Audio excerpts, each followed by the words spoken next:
You destroyed everything! My mother screamed through tears as I walked away from the wreckage in her living room in Willowmere Heights. 25 years of memories, gone! How could you throw away something so precious? My entire extended family stood frozen in shock, my grandmother Celestine clutching her chest, my aunt Rosalind shaking her head in disbelief, even my teenage cousin Dante recording the whole meltdown on his phone. I turned around, looked my mother straight in the eyes, and said, "You're absolutely right, Mom. I did throw it away." What she didn't know was that the destruction I caused wasn't senseless vandalism. The truth? I had been protecting her reputation and our family's image for 3 long years, and she was about to discover exactly what happens when that protection finally ends. Let me paint you the complete picture of what that living room looked like when I walked away, because the scene was unlike anything our family had ever witnessed. The destruction wasn't just physical, it was emotional, psychological, and absolutely devastating in ways that went beyond scattered objects on the floor. This was the moment 3 years of carefully constructed lies finally collided with reality, and the impact was spectacular. My mother's pristine living room in their $800,000 Willowmere Heights home looked like a crime scene from some psychological thriller. Every surface that had been perfectly arranged for our family gathering was now chaos, scattered across the gleaming Carrara marble floors that Ava had insisted on importing from Italy because regular marble just doesn't have the same elegance, were the remnants of what she had dramatically called her life's greatest creation.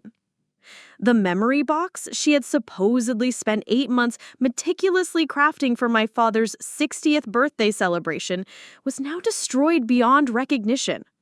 Photos of varying sizes covered the floor like fallen leaves, some torn, some coffee-stained, some trampled under my designer heels as I had stormed across the room.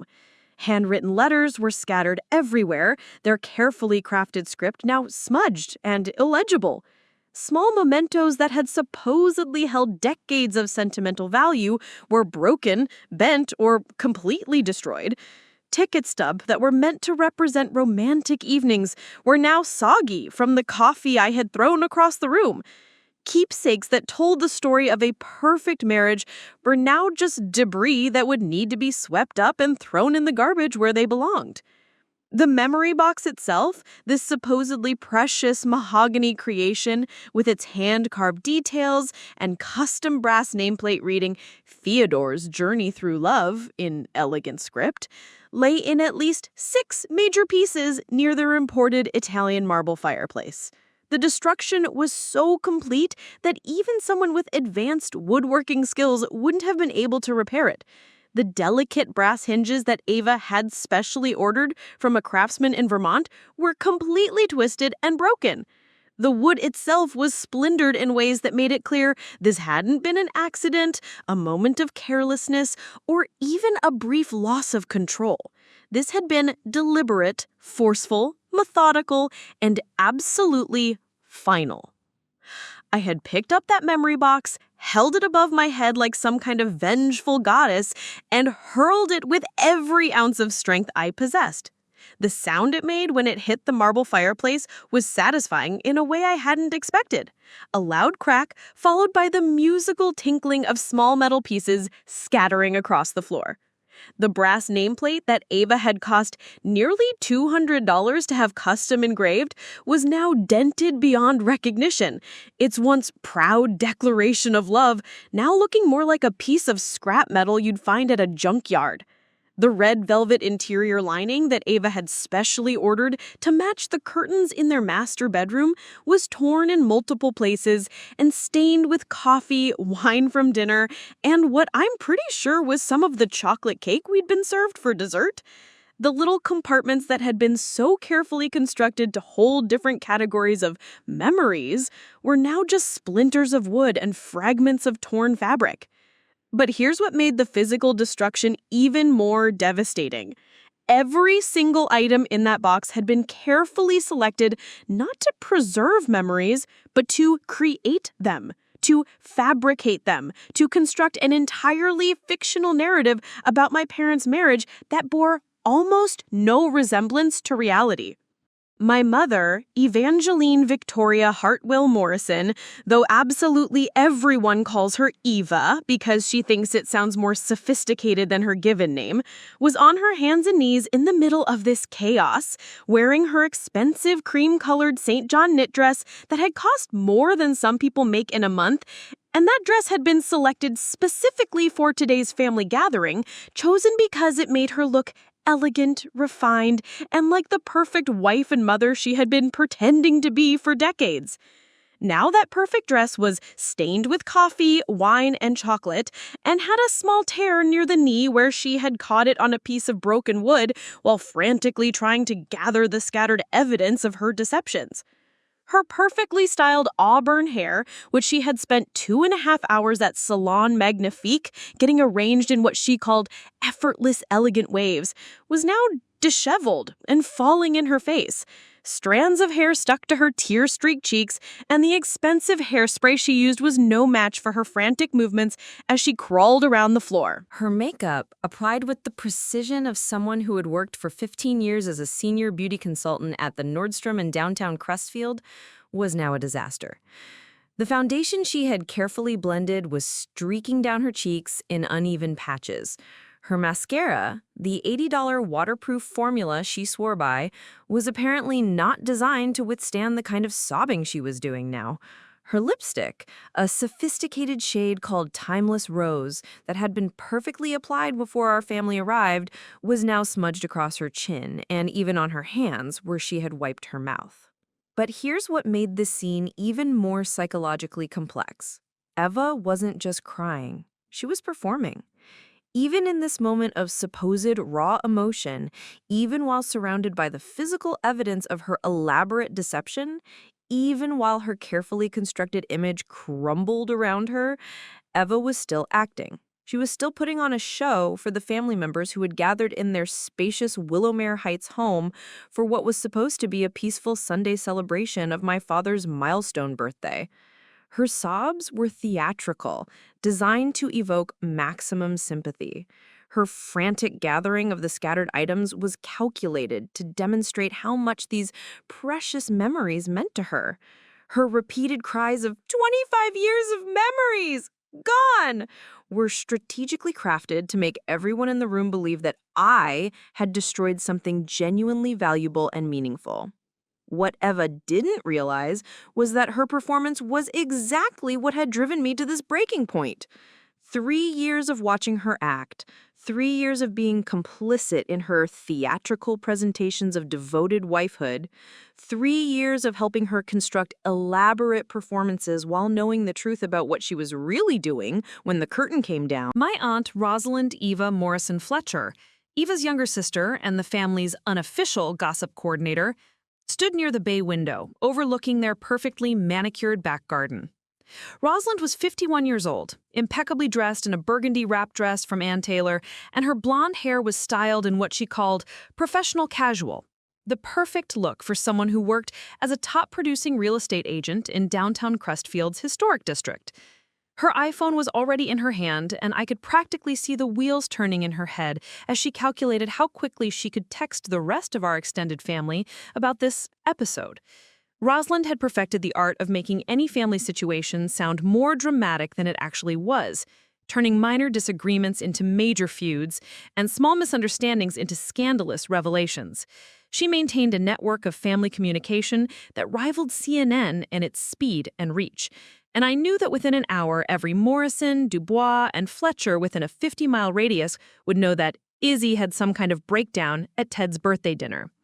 Except in this case, the drama was entirely real, and Rosalind didn't even know the half of it.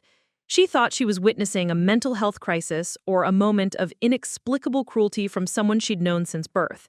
She had no idea she was actually watching the first act of the most justified revelation in our family's history. My uncle Bernard Montgomery Fletcher, Rosalind's husband of 22 years, and a man who had perfected the art of staying out of family drama through sheer determination and strategic positioning, had moved himself near the front door like he was planning his escape route. Bernard worked as a certified public accountant at Fletcher & Associates, the firm his father had founded 40 years ago, and approached family conflicts the same way he approached complex tax problems. Identify the issue, calculate the potential damage, determine the most efficient solution, and find the quickest way to minimize his personal liability.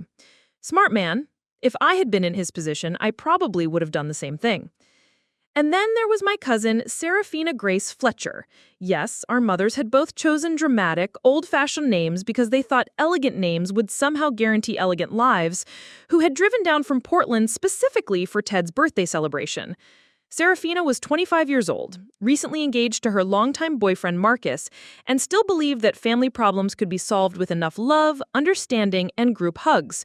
She had arrived wearing a flowing floral dress from Anthropology, her dark hair styled in loose waves, and carrying a homemade birthday card she had spent hours creating for my father. Seraphina worked as a social worker for the Portland Department of Children and Families, and her natural instinct was to try to mediate conflicts and help people work through their emotional issues. She stood near the kitchen island where Eva had arranged an elaborate spread of appetizers from Bella Vista Mediterranean: hummus, olives, artisanal cheeses, and fresh bread that filled the house with warm and welcoming smells. Her engagement ring, a vintage Art Deco design that Marcus had found at an antique shop in Portland's Pearl District, caught the afternoon light streaming through Eva's meticulously clean windows. She looked like she wanted to rush over and somehow fix everything with the power of positive thinking and therapeutic communication techniques. What Seraphina didn't understand was that some family problems can't be fixed with love and understanding. Some situations are so fundamentally broken, so thoroughly corrupted by lies and deception, that the only solution is to burn everything down and start over with truth as the foundation. But the most heartbreaking part of this entire scene wasn't Eva's theatrical sobbing, or the family's shock and confusion, or even the destruction itself. The most devastating part was watching my father try to understand why his only daughter, the child he had worked 60-hour weeks to put through college at Northwestern University, who he had walked down the aisle at her wedding 3 years ago to my husband Jonathan, who called him every Tuesday evening just to check in and hear about his week, had apparently suffered some kind of mental breakdown and destroyed something he had been told was created with love specifically for him. Ted didn't know that I hadn't destroyed a loving tribute to his life and marriage.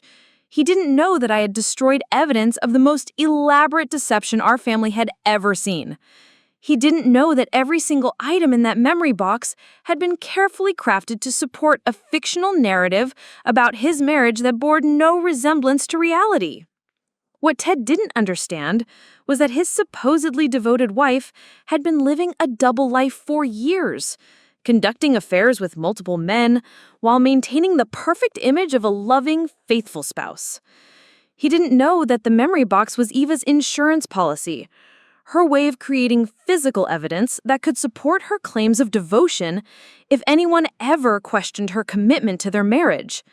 And he definitely didn't know that for the past 3 years, I had been Eva's accomplice in constructing this elaborate deception, that I had used my professional skills in graphic design, skills I had developed through my career as a senior marketing coordinator at Pinnacle Creative Solutions, to help my mother doctor photographs, create fake documents, and build a completely fictional version of her marriage that she could present to the world as evidence of her faithfulness. I had told myself I was protecting the family. I had convinced myself that helping Eva maintain her lies was better than letting the truth destroy Ted's faith in their marriage, his trust in the woman he loved, and the belief in the life they had built together. I had rationalized my participation by focusing on the damage that honesty would cause, rather than the damage that continued deception was already causing to every relationship in our family.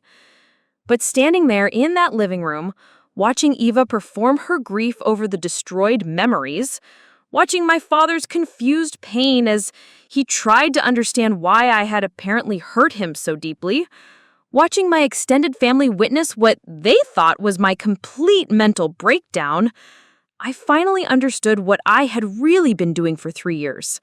I hadn't been protecting anyone. I had been enabling Eva's betrayal of the man who loved her unconditionally. I had been helping her lie to the father who deserved better from both of us. I had been participating in a deception that was slowly poisoning every relationship in our family, including my own relationship with the man who had raised me to value honesty, integrity, and treating people with respect and kindness. The memory box had been Eva's masterpiece of deception, her crowning achievement in the art of rewriting reality to suit her narrative. She had spent months planning to present it to Ted at his birthday party next weekend, in front of all our friends and extended family, as the ultimate proof of what a loving, devoted wife she had always been. She was going to use those fake memories, those altered photographs, those fabricated love letters as evidence that their marriage was everything she claimed it was. She was going to stand in front of people who respected and admired her, people who saw her as an example of what a successful marriage looked like, and present this box full of lies as proof of her devotion. And I had finally reached the point where I couldn't be part of that performance anymore. So yes, I destroyed that memory box. Yes, I threw it across the room with enough force to shatter it into multiple pieces. Yes, I poured coffee on the fake letters, tore up the doctored photographs, and scattered the fabricated evidence across Eva's perfect marble floors. But what I had really destroyed wasn't Ted's birthday gift. What I had destroyed was 3 years of lies that I had helped construct, 3 years of fiction that I had helped maintain, and 3 years of betrayal that I had helped hide from the man who deserved to know the truth about his marriage. The phone calls that were going to start tomorrow morning, desperate voicemails where Eva would sob and plead with me to fix this somehow, to make it right again, to help Daddy understand that it was just an accident. Those calls wouldn't be able to repair what was really broken, because the trust that had shattered in that living room wasn't just between Eva and me, or even between Eva and Ted. The trust that had been destroyed was my faith in myself. My belief that protecting people from painful truths was the same thing as loving them. I had learned the hardest lesson of my adult life. Sometimes the most loving thing you can do for someone is to stop protecting them from reality. And as I walked out of that house, leaving Eva on her knees surrounded by the remnants of her elaborate deception, I knew that the desperate calls and tearful apologies that were coming wouldn't be able to fix what she had broken. Because the gift she had really thrown away wasn't a memory box full of fake mementos. The gift she had thrown away was my father's trust, my respect, and any chance of maintaining the perfect family image she had worked so hard to create. And after 3 years of helping her maintain that image, I was finally ready to let it crumble completely. I need you to understand something crucial about that moment when I walked away from the chaos in Eva's living room. I wasn't having a breakdown. I wasn't acting out of spite, and I definitely wasn't trying to hurt my father. What I was doing was something I should have done 3 years ago when this whole nightmare began. I was finally telling the truth, not with words, because words had become meaningless in our family dynamic, but with actions that couldn't be misinterpreted, explained away, or covered up with another layer of beautiful lies. The destruction everyone witnessed wasn't the real story. The scattered photos, the broken memory box, the coffee stains and torn letters, those were just the visible evidence of something much deeper and more complex. What I had actually destroyed wasn't 25 years of precious memories. What I had destroyed was 3 years of carefully constructed fiction that had been slowly poisoning every relationship in our family, starting with the most important one, the marriage between my parents. But to understand why I made that choice, why I finally reached the point where destroying that memory box was the only honest thing I could do, you need to know how I became complicit in Eva's deception in the first place. You need to understand how someone who was raised to value honesty and integrity ended up spending 3 years helping her mother lie to her father about the most fundamental aspects of their marriage. The story doesn't begin with affairs or betrayal or elaborate schemes to rewrite history. It begins with something much more mundane and recognizable. A daughter trying to help her mother through what appeared to be a difficult period in her life. It begins with love, concern, and the kind of family loyalty that seems admirable until you realize it's being weaponized against the very people you're trying to protect. 3 years ago, I was living a completely different life than the one I have now. I was 27 years old, recently married to Jonathan, working as a junior marketing coordinator at Pinnacle Creative Solutions, and renting a modest apartment in the Riverside district of Crestfield. Jonathan and I had been together since college, and while we weren't wealthy, we were happy and building something solid together. We had plans for a house, for children, for the kind of stable, honest life that my parents had always seemed to represent. My relationship with Eva had always been complicated, but not in ways that seemed unusual or concerning. She was demanding, particular about appearances, and had strong opinions about how things should be done. But I attributed those traits to her perfectionist personality and her desire for our family to present well to the world. She had worked hard to create a beautiful life. The Willowmere Heights house, the elegant furniture, the carefully maintained social connections, and I understood why she wanted to protect what she had built. Ted, on the other hand, had always been my anchor. He was steady, reliable, and genuinely interested in my life and happiness. He asked thoughtful questions about my work, remembered details about my friends, and made it clear that he was proud of the woman I was becoming. Our Tuesday evening phone calls were something I looked forward to every week. 30 minutes of conversation about everything and nothing. The kind of easy communication that made me feel grateful for the father I had been given. The first crack in this seemingly solid foundation appeared on a rainy Thursday evening in October 2021. I was working late at Pinnacle Creative, trying to finish a campaign proposal for a client, when my phone rang. Eva's name appeared on the screen, and something about the timing felt unusual. She rarely called during work hours unless there was an emergency. "Izzy," she said, and immediately I could tell something was wrong. Her voice had a quality I'd never heard before. Shaky, uncertain, almost fragile. Are you busy right now? I know you're probably working, but I really need to talk to someone." I saved my work immediately and gave her my full attention. "Of course, Mom. What's going on? Are you okay?" "I don't know," she said, and then she started crying. Not the theatrical sobbing I would later become familiar with, but genuine tears that seemed to come from somewhere deep and raw. I think I might have made a terrible mistake. The story she told me that night was heartbreaking and completely believable.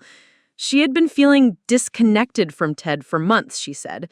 He was working longer hours than usual, seemed distracted when he was home, and had stopped doing the small romantic gestures that had always been part of their relationship. She felt like she was becoming invisible in her own marriage, like Ted was taking her for granted after nearly 25 years together. "I met someone," she admitted through tears, "at the art gallery fundraiser last month. His name is Vincent, and he's an architect from Portland. We started talking about the paintings, and he was so attentive, so interested in what I had to say. It felt like the first time in months that someone really saw me." She described how they had exchanged phone numbers, ostensibly to discuss a potential renovation project for our house, how those conversations had gradually become more personal, more intimate, how she had found herself looking forward to his texts, his calls, his attention in ways that made her feel young and desirable again. "We had lunch," she continued, "just lunch at that little French cafe downtown. But it felt like I was remembering who I used to be before I became just Ted's wife and Izzy's mother. And then we had lunch again. And then dinner.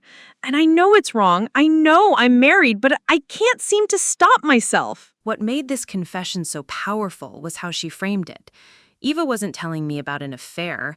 She was telling me about a midlife crisis, about feeling unappreciated in her marriage, about making mistakes because she was lonely and confused. She was asking for help, not asking me to be complicit in deception. "I don't know what to do," she sobbed. "I love your father, I really do, but I can't remember the last time he made me feel special. And Vincent makes me feel like I'm worth pursuing, worth impressing. I know I need to end it, but I'm scared that if I do, I'll go back to feeling invisible again." My heart broke for her. The woman I had always seen as confident and in control was revealing herself to be vulnerable, insecure, and genuinely struggling with feelings that seemed understandable, if not entirely justified. I had noticed that my parents seemed more distant lately, that their conversations at family dinners were more about logistics than connection. I had attributed it to the natural evolution of a long marriage, but maybe I had been missing signs of real problems. "Mom," I said carefully, "have you thought about talking to Dad about how you're feeling? Maybe if he understood that you need more attention, more romance, he could make changes." "I've tried," she said, "but you know your father. He's so focused on work, so practical. When I bring up things like date nights or weekend getaways, he talks about budgets and schedules. He doesn't understand that I need to feel pursued, not just provided for." This made sense to me. Ted was practical, maybe to a fault. He showed love through reliability, through making sure the bills were paid and the house was maintained, but he wasn't naturally romantic or spontaneous. If Eva needed something different, something more emotionally engaging, I could see how that might be difficult for him to understand or provide. "What if I helped you plan something special for Dad?" I suggested. "Something that would show him how to be more romantic, more attentive. Maybe if he saw how much it meant to you, he'd start doing those things naturally." Eva's response was immediate and enthusiastic. "That's exactly what I was hoping you'd say. You're so creative, so good at planning things that feel personal and meaningful. Maybe if we could show him what I need, what I've been missing, he'd understand." And that's how it started. Not with me agreeing to help Eva continue an affair, but with me agreeing to help my parents save their marriage by teaching my father how to be more romantic. It seemed not just reasonable, but noble. I was going to use my skills in marketing and event planning to help my parents rediscover their connection before Eva's loneliness led to something that would destroy their marriage. The first project was a surprise date night for their anniversary in November. I helped Eva plan every detail. Dinner reservations at Chez Laurent, the French restaurant where they'd had their first anniversary dinner 26 years earlier. Flowers delivered to her office with a note supposedly from Ted, expressing how grateful he was for all the years they'd shared together. A playlist of songs that had been meaningful during their courtship, loaded onto Ted's phone with instructions to play it during dinner. Eva was supposed to tell Ted that she had planned everything, that she wanted to recreate some of the romance from their early years. Instead, she told him she had been inspired to do something special and had gotten some help with the details. She made it seem like a spontaneous gesture of love rather than a strategic intervention designed to save their marriage from her own infidelity. The evening was a success, at least on the surface. Ted was touched by the effort, appreciative of the thought that had gone into recreating their early romance. He told me later that he had been reminded of how lucky he was to have a wife who still cared about keeping their relationship special after all these years. What I didn't know was that Eva had used the skills I'd taught her, the attention to detail, the personal touches, the meaningful gestures, to plan an equally elaborate romantic evening with Vincent the following week. She had taken my lessons in romance and applied them to her affair, using the same techniques to deepen her emotional connection with the man she was cheating with. But I didn't learn about this until much later. At the time, I felt proud of what we had accomplished. My parents seemed happier, more connected. Eva appeared to be more appreciative of Ted, more engaged in their relationship. I thought I had helped solve the problem before it became irreparable. 2 weeks later, Eva called me again. This time, she was crying even harder. She said, "It's gotten worse. I thought the romantic dinner would help, thought it would make me remember why I fell in love with Ted in the first place, and it did for about a week. But then he went right back to his old patterns, and I went right back to feeling invisible. And Vincent has been so understanding, so patient with me, trying to figure out my feelings." The story had evolved. Now, Vincent wasn't just someone she had had a few lunches with. He was someone she was falling in love with, someone who understood her in ways that Ted apparently never had. She was talking about leaving her marriage, about starting over with a man who saw her for who she really was. I don't want to hurt your father, she said, but I can't live the rest of my life feeling like I'm slowly disappearing. Vincent wants me to leave Ted, to move to Portland, and start fresh. And part of me thinks maybe that's what I should do. The panic I felt in that moment was unlike anything I'd ever experienced.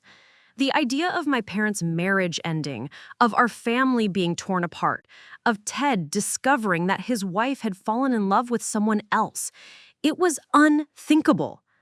Everything I had believed about stability, about love, about the foundations of my own life was suddenly at risk.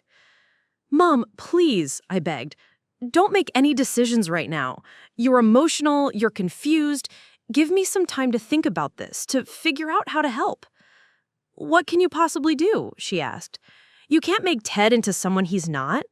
You can't force him to suddenly become the kind of husband I need." "But maybe I can help you remember why you married him in the first place," I said desperately. "Maybe I can help you both rediscover what you had before you started feeling disconnected." That's when Eva made the suggestion that would change everything. What if we created something that reminded me of all the good times, all the reasons I fell in love with Ted, something that could help me focus on the positive memories instead of what's been missing lately? She wanted to create a scrapbook, she said, something that documented the best moments of their marriage, the times when Ted had been romantic, attentive, loving, something that could serve as a reminder of what they had built together, what would be lost if she left. It seemed like a healthy, constructive idea. Marriage counselors often recommended similar exercises, focusing on positive memories, remembering the foundations of love that had brought couples together in the first place. I agreed to help, seeing it as another way to save their marriage before Eva made a decision she would regret. But what Eva was actually asking me to help create wasn't a scrapbook of real memories. It was the beginning of the elaborate fiction that would eventually become the memory box I destroyed 3 years later. She was asking me to help her construct a version of her marriage that existed only in her imagination, a collection of memories that would support whatever narrative she wanted to tell about her relationship with Ted. The first sign that something was wrong came when Eva showed me the photos she wanted to include in the scrapbook. They were beautiful, romantic images of her and Ted at various events over the years, anniversary dinners, weekend getaways, holiday celebrations. But as I looked at them more closely, I noticed inconsistencies. Dates that didn't align with what I remembered, outfits that Eva had worn to events I knew Ted hadn't attended, backgrounds that seemed somehow off, like they had been altered or enhanced. When I asked about these discrepancies, Eva had explanations that seemed reasonable at first. "Oh, that date is wrong because I scanned it incorrectly. Ted took that photo, that's why he's not in it, but he was definitely there. The lighting in that restaurant was terrible, so I enhanced it a little to make it look more romantic." Small adjustments, minor corrections, innocent improvements to help the photos better represent the feelings behind the moments rather than the technical quality of the original images. Nothing that seemed dishonest or manipulative. But over the following weeks, as we worked on the scrapbook together, the corrections became more extensive. Eva would bring me photos that needed to be enhanced in increasingly dramatic ways. She wanted backgrounds changed to make dinner locations look more romantic. She wanted Ted's expression adjusted in photos where he looked tired or distracted. She wanted dates altered to align with anniversaries and special occasions, rather than the random Tuesday evenings when the photos had actually been taken. "I want this to represent how our marriage felt, not just how it looked in imperfect lighting with a cheap camera," she explained. I should have recognized what was happening. I should have understood that Eva wasn't trying to preserve memories, she was trying to create them. But I was so focused on saving their marriage, so desperate to help Eva remember why she loved Ted, that I convinced myself these alterations were justified. I told myself we were creating art, not documentation. I rationalized that the emotional truth of their marriage was more important than the technical accuracy of individual photos. I focused on the goal, keeping Eva from leaving Ted rather than the methods we were using to achieve it. By Christmas of 2021, what had started as a simple scrapbook had evolved into something much more elaborate. Eva wanted to include love letters, but the real letters Ted had written over the years were apparently too practical, too focused on everyday things.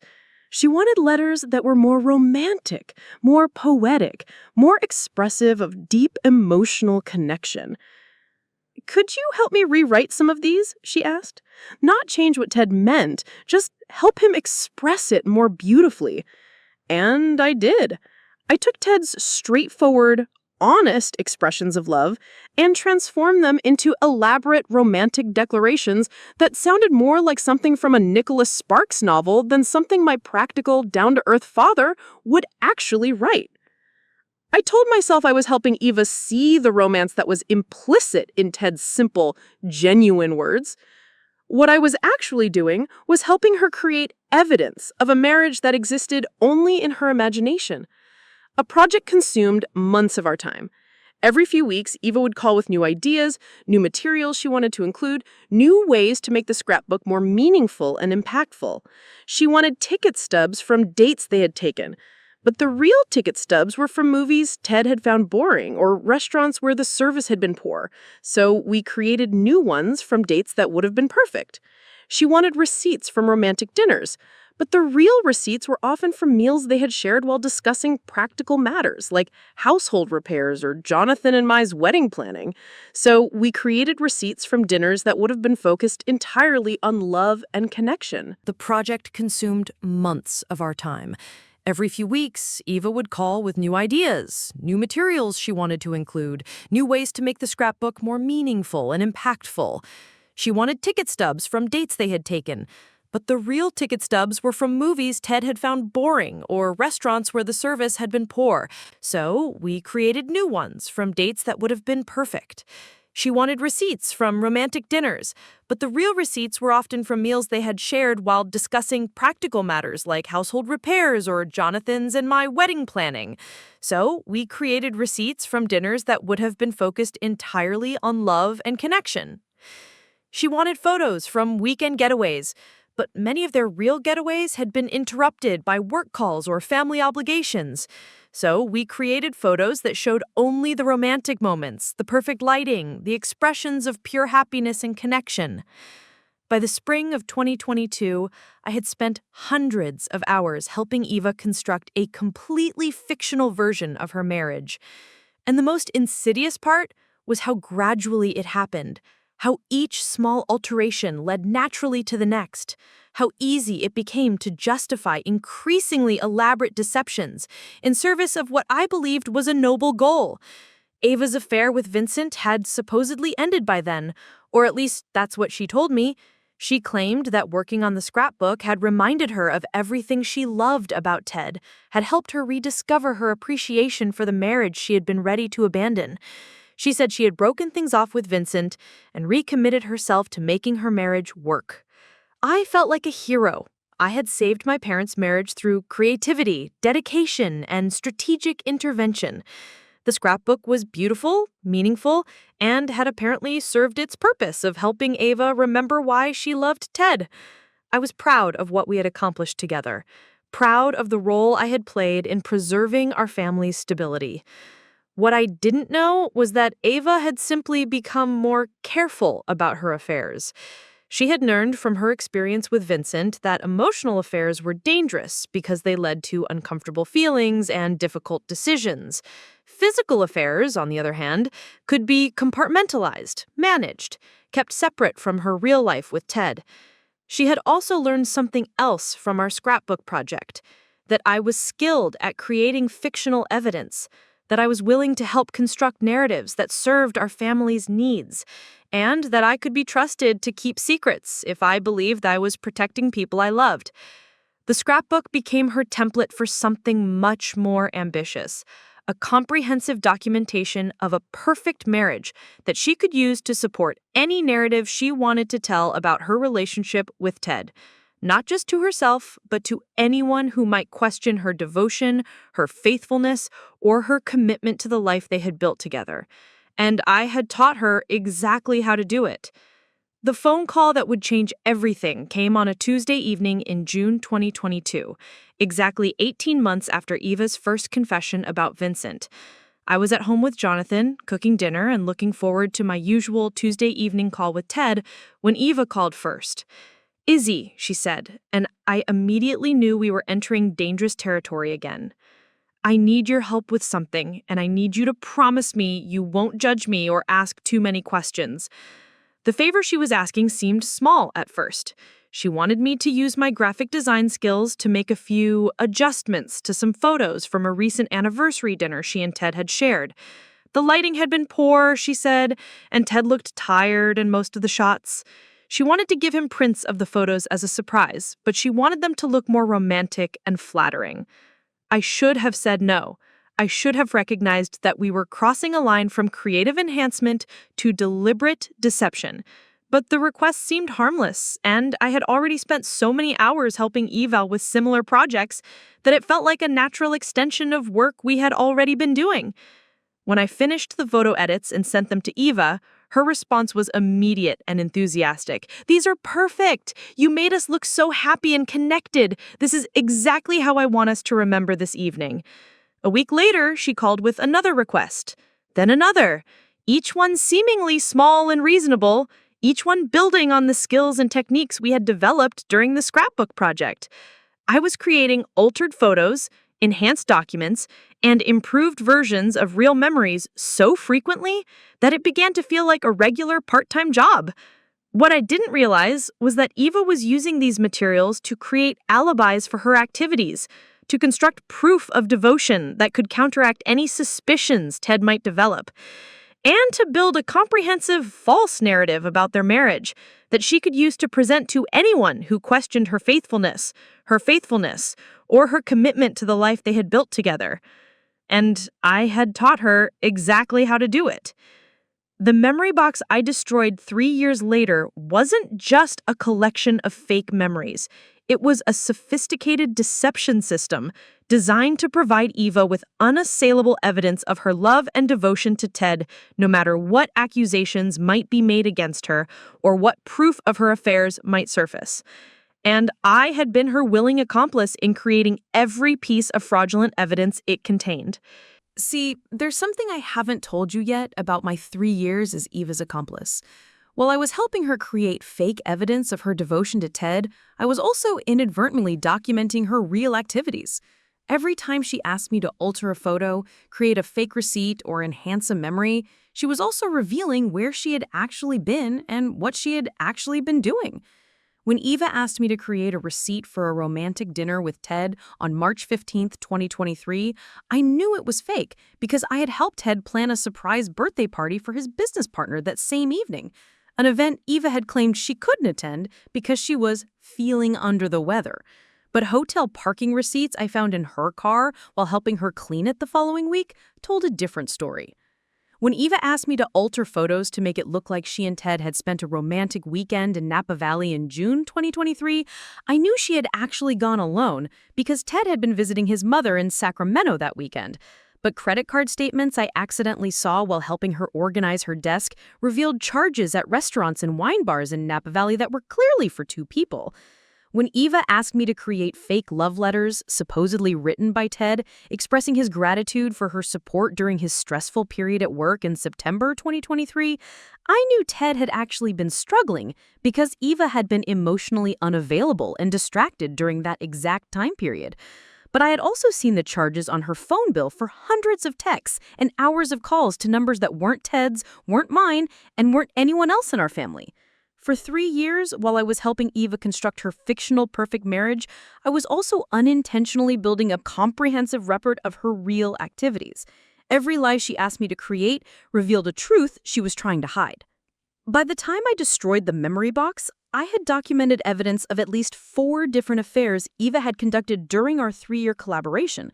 Not just Vincent, who she had claimed to break up with, but Marcus, a wine distributor she met during her supposed girls' trip to Napa, David, a real estate developer who she met at a charity auction and had been seeing regularly for over a year. And most recently, Alex, a photographer who she had hired to take family photos, but who had actually been taking very different kinds of photos in hotel rooms across the city. I hadn't been actively investigating Eva's affairs. I had been trying to help save her marriage, but her requests for fake alibis, altered photos, and fictional documentation had inadvertently provided me with a roadmap of her real activities. Every lie I helped her tell revealed a truth she was trying to hide. At 11:45 a.m., 15 minutes before Eva's deadline, I called my father. "Dad," I said when he answered, "I need you to come to my apartment right now. Don't tell Mom you're coming, and don't bring her with you. I need to show you something that is going to be very difficult to hear, but that you absolutely need to know." Ted arrived 40 minutes later, looking exhausted and confused. He had clearly been crying, something I had never seen before in my entire life. His usually perfect posture was slumped, his hair was disheveled, and he looked like he had aged 10 years since I had seen him the day before. "Izzy," he said as soon as I opened the door, "I don't understand what happened yesterday. Your mother is beside herself, and honestly, I'm starting to worry about your mental health. Destroying something she worked so hard to create, something that was supposed to be a gift for me, it's not like you." "Dad," I said, leading him to my dining room table where I had laid out all the evidence I had compiled, "I need you to sit down. What I'm about to show you is going to be shocking, and it's going to hurt, but I need you to understand that everything you think you know about yesterday is wrong." For 2 hours, I walked Ted through the complete truth. I showed him the timeline of Eva's affairs, starting with Vincent in 2021 and continuing through Alex in 2024. I showed him the evidence of how she had manipulated me into helping her create fake documentation of her devotion to Ted, using my graphic design skills and my love for our family to construct elaborate alibis for her infidelity. I showed him the original photos before I altered them, revealing how many of Eva's romantic evenings with him had actually been evenings when he was working late or out of town. I showed him the real receipts and credit card statements that proved Eva had been spending money on other men while claiming to be focused on strengthening her marriage. I showed him the fake love letters I had helped create, contrasted with the real letters he had written over the years, letters that Eva had dismissed as too practical and not romantic enough. I showed him how Eva had taken his genuine, honest expressions of love and asked me to rewrite them into fictional declarations that sounded like something from a romance novel. Most devastatingly, I showed him the evidence of Eva's current affair with Alex. Hotel receipts, restaurant charges, and even photographs that Alex had apparently sent to Eva's phone and that she had accidentally forwarded to me when asking for help with a different photo editing project. But standing in that living room, watching Eva perform her grief over the destroyed box, watching my father's confusion and pain, I finally understood what I had really been doing for 3 years. I hadn't been saving their marriage.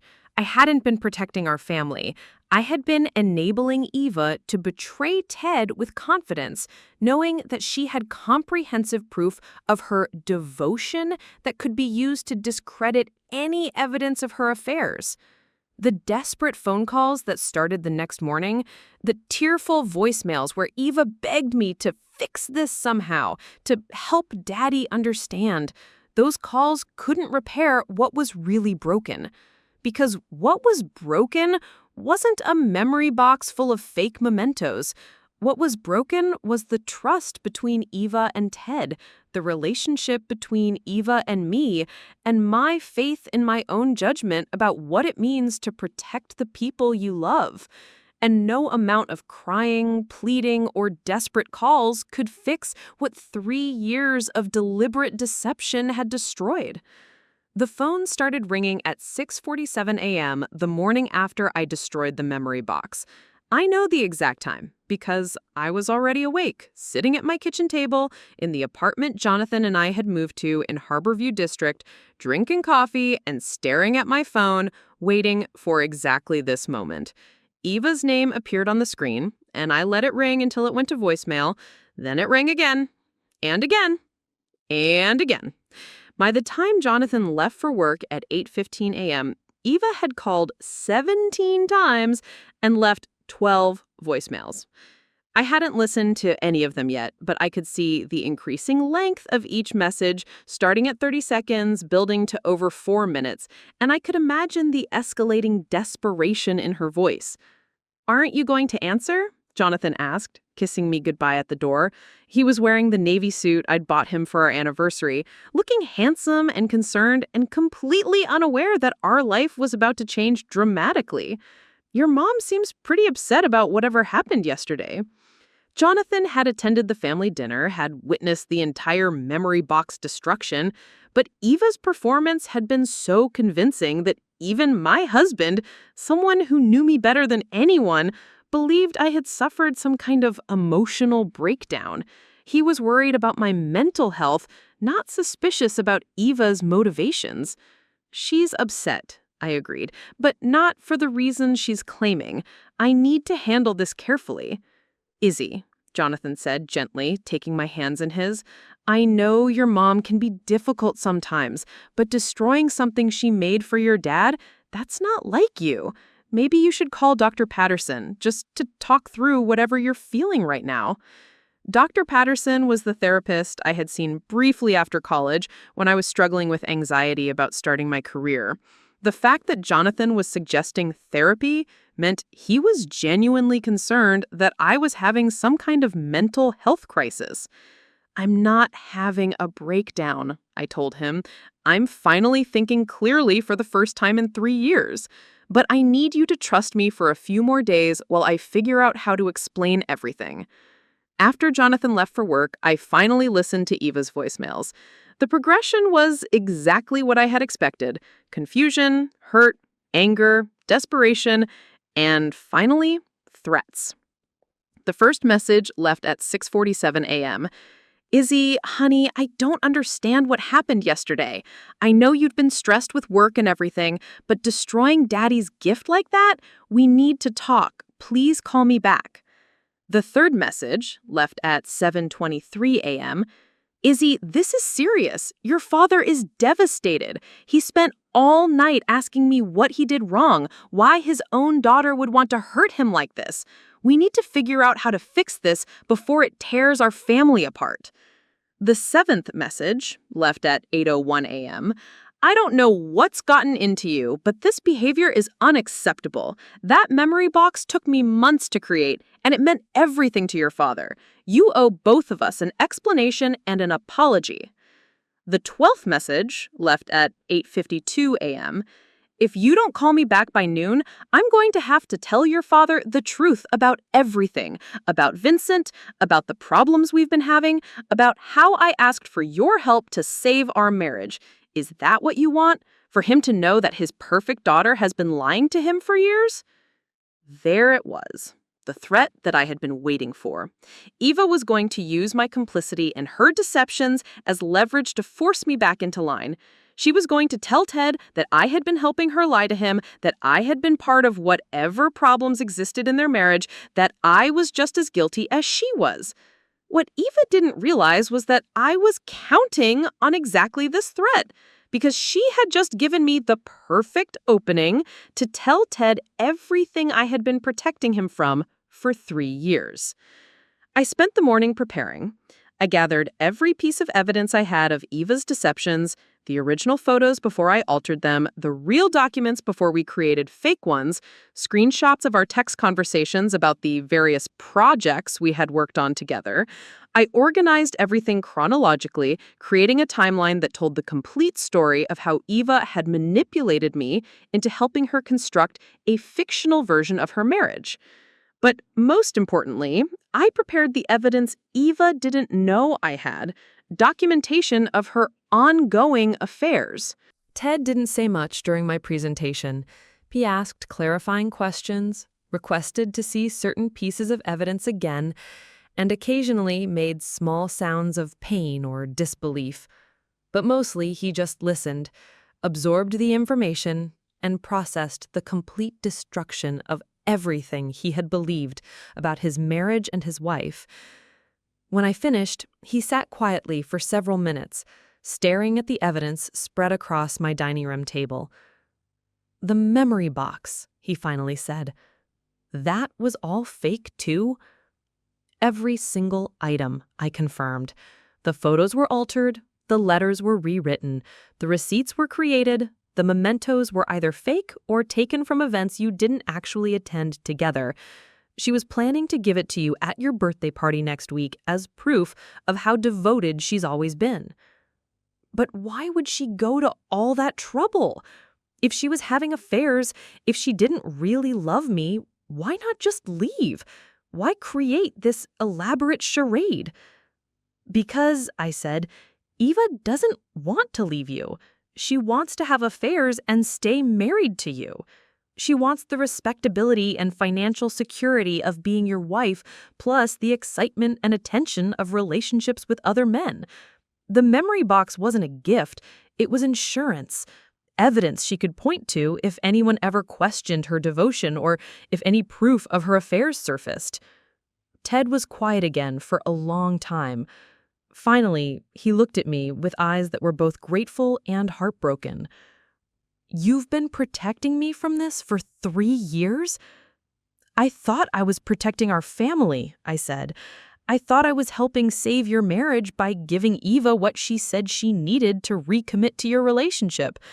I didn't realize until recently that I was actually helping her betray you more effectively. Is that why you destroyed the box yesterday? Because you finally understood what it really was?" "I destroyed it because I couldn't let her give it to you in front of all our friends and family as proof of her love when I knew it was actually proof of how little respect she has for you, for our family, and for the truth." Ted reached across the table and took my hands in his. "Thank you," he said. "I know this couldn't have been easy for you. I know you were trying to do the right thing, even when you were being manipulated into doing the wrong thing." "What are you going to do?" I asked. "I'm going to go home, and I'm going to ask your mother to tell me the truth about everything. And when she lies to me, which we both know she will, I'm going to show her the evidence you've given me and ask her to leave our house." "Dad, I'm so sorry. I should have told you years ago. I should never have helped her lie to you." "You were trying to save our marriage," he said. "The problem is there was no marriage to save. Eva checked out of our relationship years ago. She just didn't want to give up the benefits of being married to me." Ted gathered copies of all the evidence I had shown him and left to confront Eva. I spent the rest of the day waiting for my phone to ring, waiting for Eva to call and scream at me for betraying her, for destroying the perfect life she had constructed through lies and manipulation.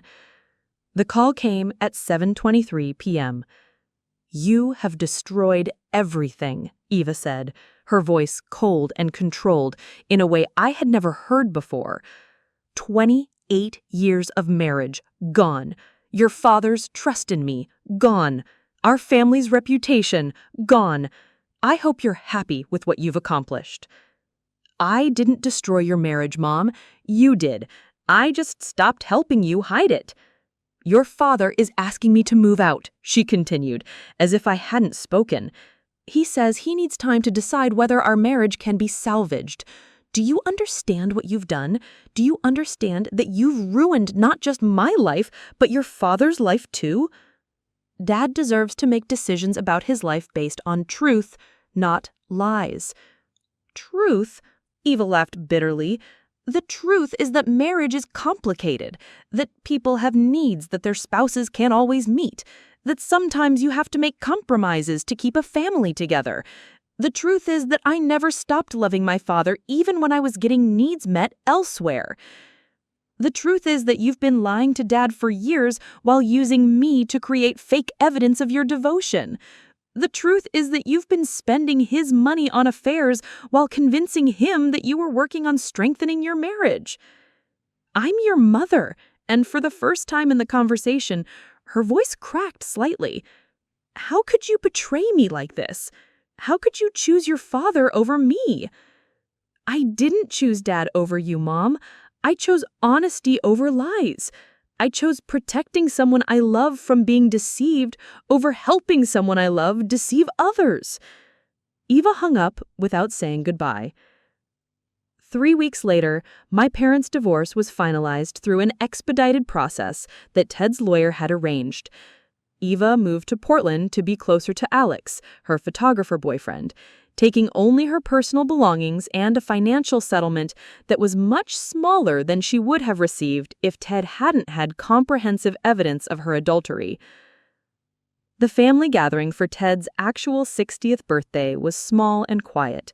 Just Ted, Jonathan, me, and grandmother Celestine, who had been surprisingly unsurprised by the revelations about Eva's affairs.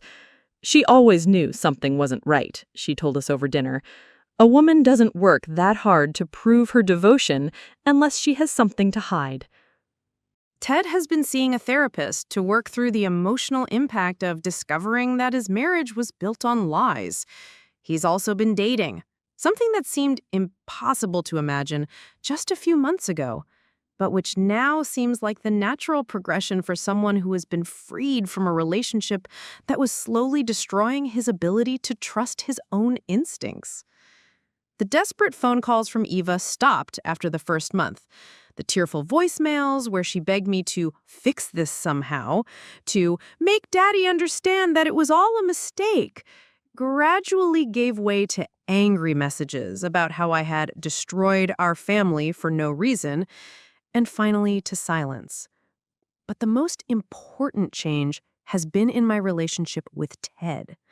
For the first time in 3 years, our Tuesday evening phone calls are completely honest. We talk about his therapy, his dating life, his plans for the future. We talk about my marriage to Jonathan, my career, my own process of learning to forgive myself for the role I played in Eva's deceptions. We don't talk much about Eva. There's not much to say. The woman we both loved, the wife and mother we thought we knew, turns out to have been a character she was playing, a role she performed so well that even the people closest to her believed it was real. The memory box I destroyed wasn't filled with precious memories that represented 25 years of love and devotion. It was filled with props from a long-running performance, evidence of a fictional marriage that Eva had created to support whatever narrative she needed to tell about herself. The gift she really threw away wasn't a handcrafted collection of mementos. The gift she threw away was the opportunity to have a real relationship with people who loved her enough to accept her flaws, her struggles, her human imperfections. Instead, she chose to construct an elaborate fiction that ultimately collapsed under the weight of its own contradictions. And the desperate phone calls that followed, the pleading, the tears, the attempts to manipulate me back into helping her maintain her lies, those calls couldn't fix what was really broken. Because what was broken wasn't a memory box or even a marriage. What was broken was trust.